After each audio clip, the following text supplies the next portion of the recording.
Welcome to the review of Lohfink 97 to 106, which has to do with the wrath love of God. So, when Lohfink is talking here about the wrath of God, right, he says that the Old Testament, when they talk about wrath of God, should actually be understood as God leaving the Israelites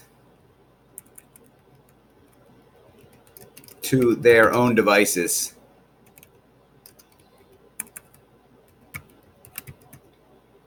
Right? Just letting them ignore his advice and create bad consequences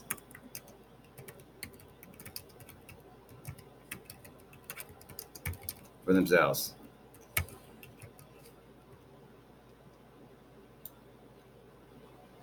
It's not that God is actively punishing them. He's just letting them do it wrong and find out what happens for themselves. Isn't this the way that many of us work, right? We can hear advice from someone else, but it's not until we make that mistake ourselves.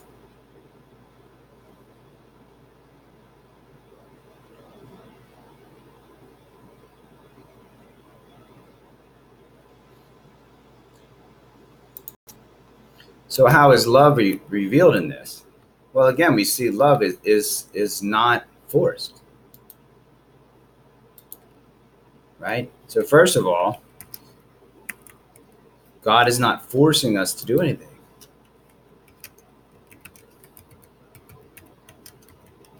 Right? Second of all, though, he allows us to learn from our mistakes.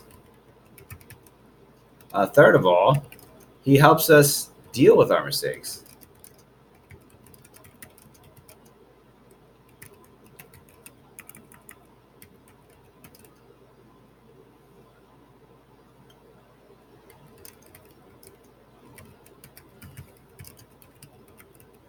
Right? Remember in the story of the fall when he gave Adam and Eve clothes because they were embarrassed because they had eaten from the tree of the knowledge of good and evil? He didn't make it embarrassing for them to be naked, but they ate this false knowledge that made them think that being different was wrong, and so they were embarrassed, right? When Cain slew Abel, right? He told God, "You just might as well kill me because I can't walk around out there out by myself. I'll be victimized by whatever groups of people come across me." And so he gave them the mark. And when the Israelite kings started to oppress the poor, he sent them the prophets. And then when the Israel fell apart, he said the prophets warned them, "Hey, don't do this. Stop doing this." And when they listened, things got better. When they didn't, what happened? Well, the country fell apart, and they ended up in exile.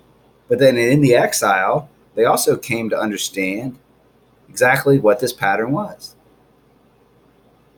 right? That they look back, they could see when they heeded God's advice, his commandments, call them what you like. He doesn't make us do them. So they really are, in modern language, advice.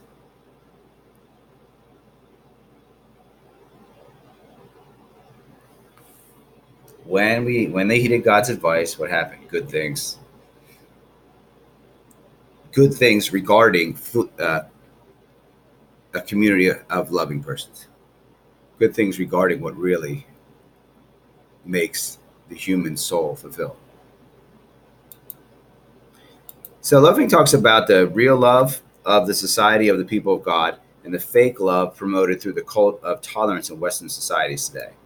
And what he's talking about is that the real love of the society of people of God is one where we really love, right? We take care of each other.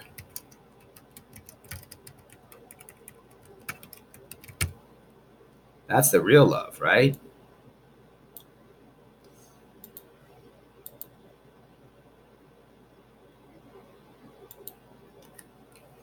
Whereas the Western society, the code of tolerance, it just says, well, do whatever you want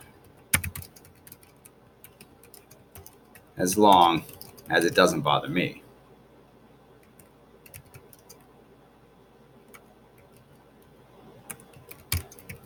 Now, if you really love somebody,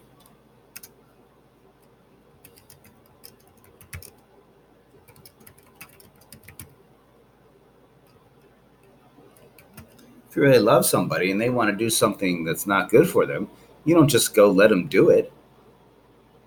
You would try to stop them, or at least try to warn them, right? To some prudent extent.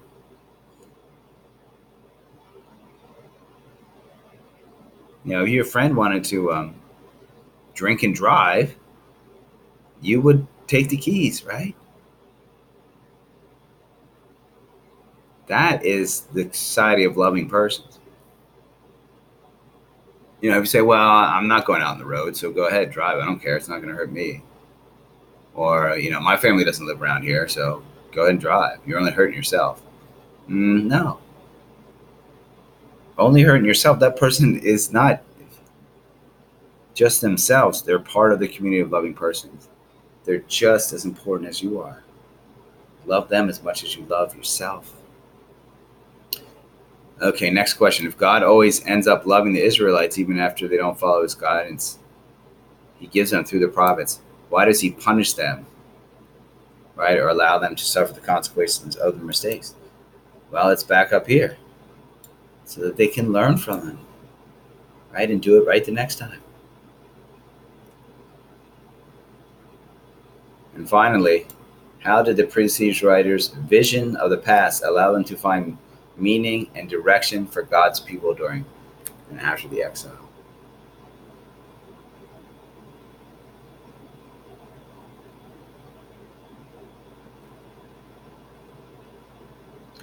Actually, hold on. Let's go back to this one a little.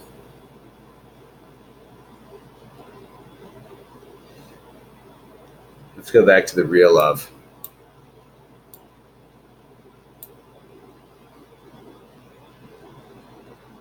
I want to share some examples of the real love. Remind you of some of the stuff we did with the prophets. And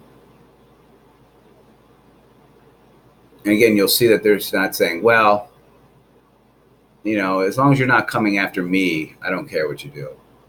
They don't say that to the kings in this case, right? What do? They realize when the kings are oppressing the poor, they go right after them. Do you remember this research I had you do?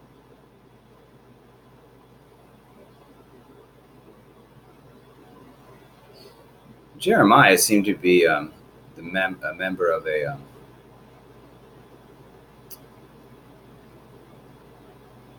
one of the priestly castes. Necessarily, he seemed to be okay. It didn't necessarily. His family seemed to be somewhat well off. Amos seemed to have a decent business going of his own.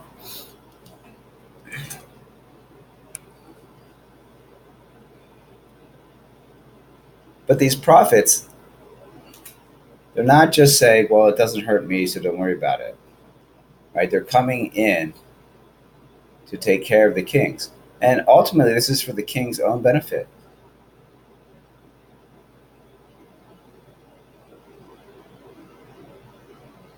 So this section is a nice exercise. It's important to realize, and it might be helpful when it comes to some other questions that you'll see on the final about how does the Old Testament prescribe care for all people, especially the most vulnerable.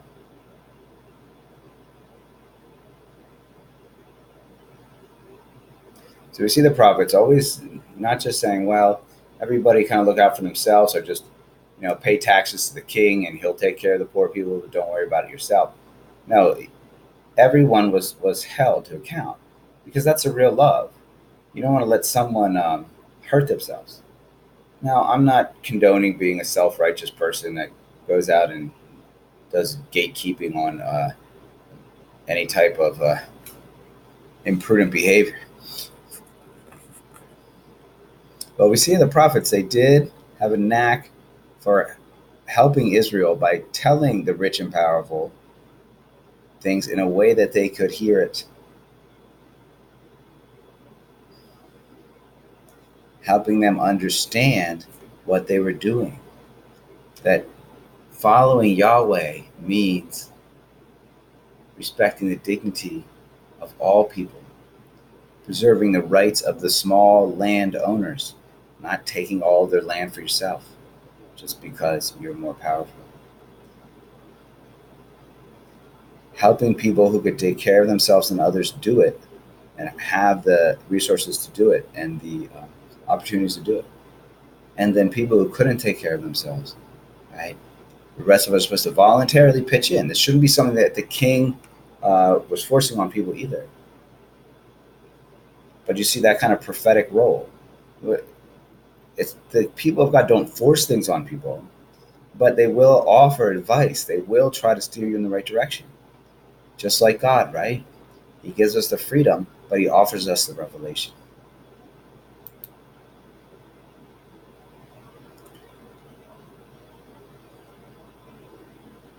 So when we see the priestly writer's vision, we saw them looking back. And that's one of the things they saw there, right? They saw that, I think, between the prophets and the kings, right? When the kings followed revelation, right? What did you have? You had a community of loving persons. And it was a solid community. When they didn't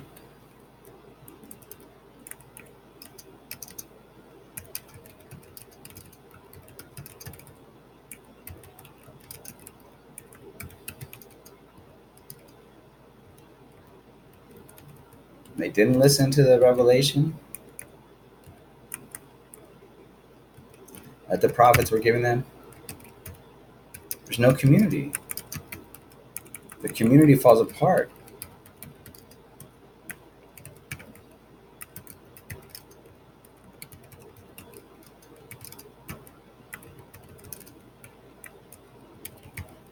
Right? Where else did they see this? Where else, when they look back, did they see this?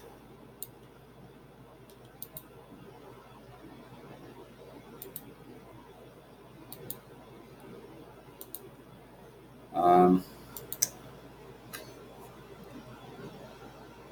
well, what happened when they first got to the promised land, right? Caleb and Joshua.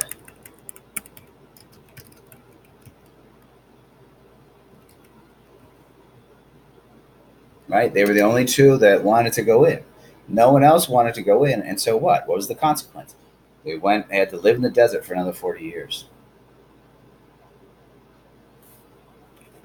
When the Israelites would grumble in the desert, when they would complain, they would have bad consequences. Right? Sometimes people would get swallowed up in pits in the ground. But then what happened? Oh, they'd say, oh, wait a minute. Maybe we shouldn't complain so much. Maybe we should put trust in God like Moses does. Maybe we should go with Moses, right? Maybe we shouldn't go back to Egypt, right? So they get another chance. They start to see, oh, when things go bad for us, it's because we're not following the Torah, right? And that's exactly what happened here. When the prophets didn't listen to the kings, that's what they said. They said, oh, this is the reason we're in the exile.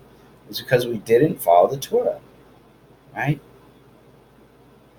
The kings didn't heed the revelation. Instead, they followed religiosity. They followed their own self-interest.